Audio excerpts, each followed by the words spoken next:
यदि निर्दानवता पृथिव्याम भविष्यति तदीय गुणे सदानवता सगुणता विद्यादि प्रबंधे तत्संबंधे तो निर्गुणता सकिंचनता विषय संपत्तौ तद भक्तौ तो निष्किंचनता इत्यादिकम विरुद्धाय मानमपि सर्वैरनुरुद्धम करिष्यते।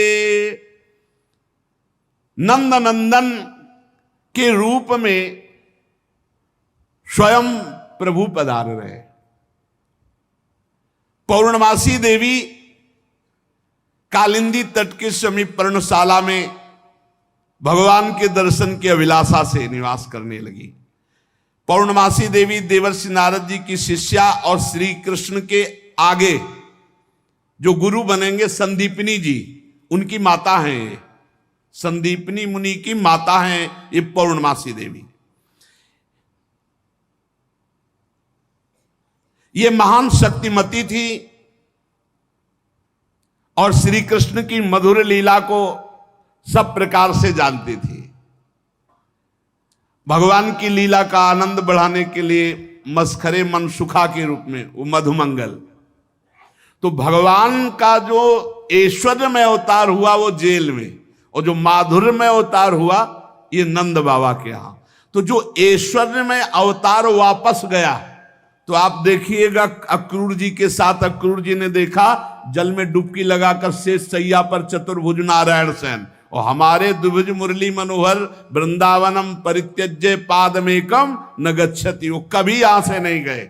जो गए तो देखो यहीं से निकलते ही चतुर्भुज हो गए। मथुरा में चतुर्भुज, द्वारिका में हमारे द्विभुज मुरली मनोहर नंद यशोदा के लाड़िले, वो कभी एक कदम ब्रज से बाहर नहीं गए। तो वहां योग माया के द्वारा नंद बाबा को यह पता ही नहीं चला कि हमने लाला में लाला का समर्पण किया, और पार्श्व में देखा, कन्या उठाया और आ गए। जे ही आए तो जैसे जैसे दरवाजे में प्रवेश करते जाते वैसे वैसे जंजीर ताला सब फिट, और जे ही वहां गए और देवकी जी की गोद में उस कन्या को तेवी हथकड़ी बेड़ी जकड़ गई। योग माया के आते ही दरवाजे बंद, हथकड़ी बेड़ी जकड़ गई और पहरेदार जग गए, और कन्या जोर जोर से रोने लगी। जो साक्षात भगवती है, पहरेदार भागते हुए गए, कंस से कहा महाराज 8वीं संतान उत्पन्न हुई। अब तो कंस के होश नहीं, वो तो जैसे पागल हो चुका, बाल बिखरे हुए, कई जगह गिरा, दौड़ता हुआ आया, दरवाजे खोले गए। बड़ी घबराहट है, बाल बिखरे हुए, बड़ा भयानक रूप कंस का। जग गए और पैर पकड़ा और कन्या को हाथ जोड़ रही। देवकी जी ने कहा भैया मारो मत, आकाशवाणी हुई थी कि पुत्र होगा, ये तो कन्या है, स्त्री जाति है, अभी बच्चा है, आप क्यों मार रहे हो?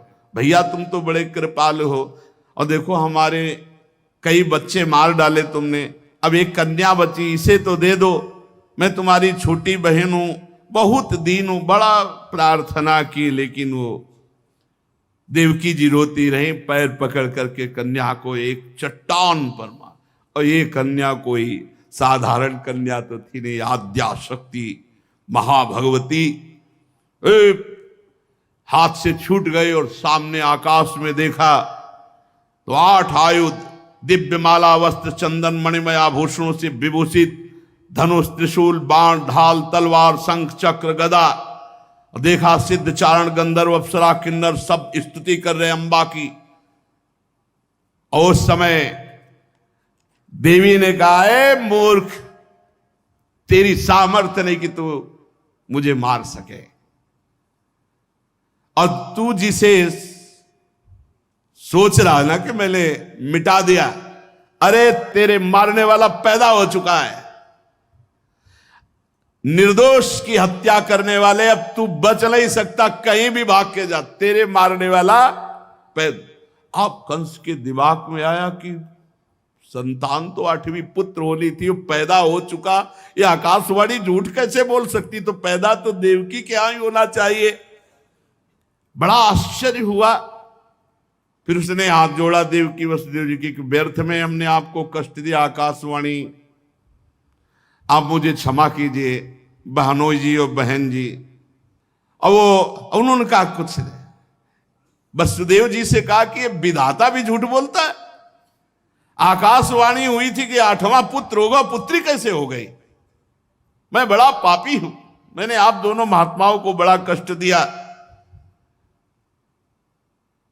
पर वसुदेव जी आपको दुखी नहीं होना चाहिए। जो लोग तत्व को जानते हैं, आत्मा को जानते हैं, वो शरीर के नाश पर दुखी। देखो इनको भी ज्ञान है यार, बड़ा विचित्र।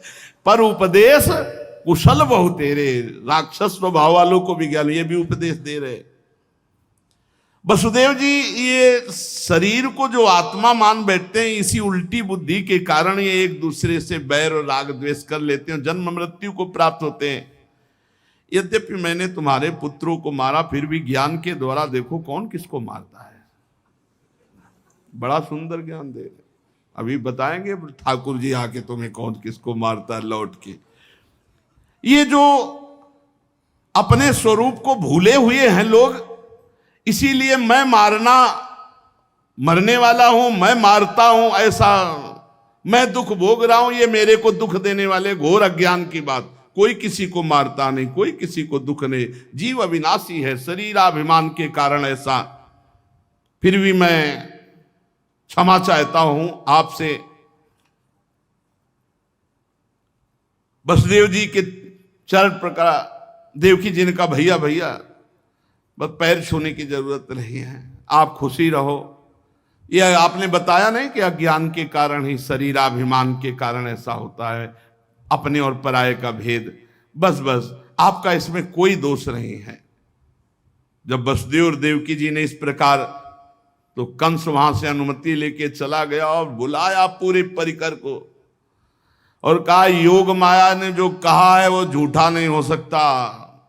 8वीं संतान पैदा हो चुकी है मारने वाली, तो ये लड़की नहीं हो सकती, ये पुत्री नहीं हो सकती, कुछ है, प्लानिंग करो। वो कह रहे पैदा हो चुका तो ब्रजय में होगा। कंस के मंत्री जितने थे वो कंस से भी ज्यादा बुरे स्वभाव वाले थे।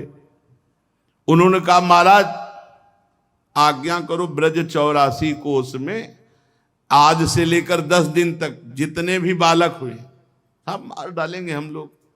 बड़ा प्रसन्न हुआ इसका प्लान कि सबका नाश। और भगवान पहुंच चुके हैं यहां से ईश्वर स्वरूप, और यहां से ब्रज के लाडिले ठाकुर कभी बाहर नहीं गए, पक्का मानना। कभी ये जितने संत जन ऐसे थोड़ी जी रहे हैं, पूरी भावना में नहीं जी रहे भाई। छिन छिन बिहरत संग, छिन छिन निरखत प्रेम भरी, छिन जस कहा तभंग। अब जब मैया के नेत्र खुलेंगे, लाला को देखेंगे तो उत्सव मनाएंगे। वो कल अपने लोग फिर उत्सव मनाएंगे। श्री राधा वल्लभ लाल।